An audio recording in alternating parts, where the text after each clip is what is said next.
I think my work is very different than most other artists in this country, and certainly from most other watercolorists.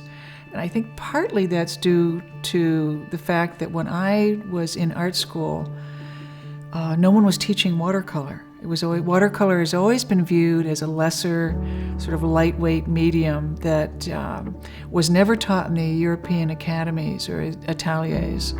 So when I got into art school, there really wasn't anyone there to teach me, so I had to learn it on my own. I'm always trying to paint the heart of the person, and I realize that when someone sees my paintings, they're most likely not to recognize the person. They will probably never meet the people that I paint.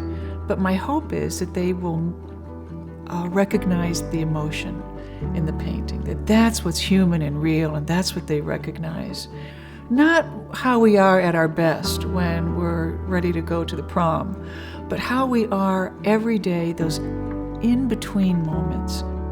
So I thought, what if I painted a cumulative portrait of America?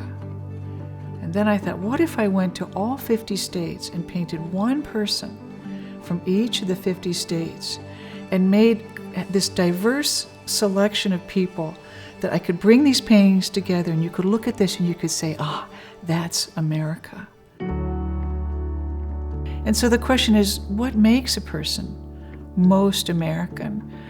And I believe one of the things that makes a person truly American is any person willing to lay down their life, sacrifice their life for their country.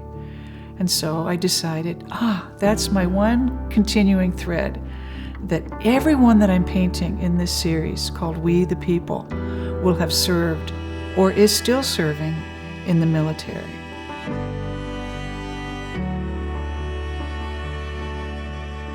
When I met with each of the veterans, I, of course, asked them where they grew up, what that was like, what years they served, what branch they served in.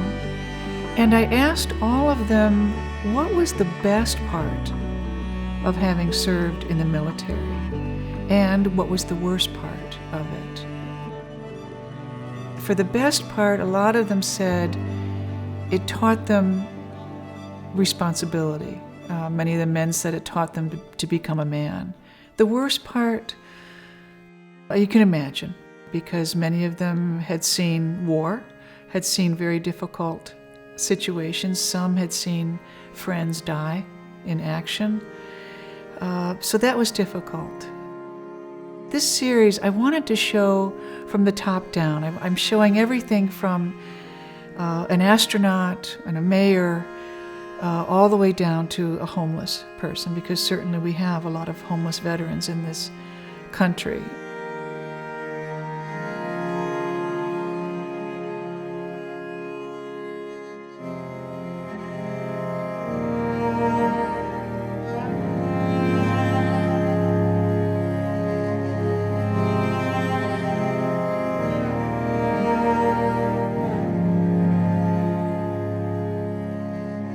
By talking to these veterans for what they have sacrificed for this country, I don't think I ever really thought about it before, because I've lived a very fortunate life in a place where that's peaceful, without turmoil largely, and that we know that we can go about our lives with protection. I never really thought about that before, what these veterans have sacrificed for us.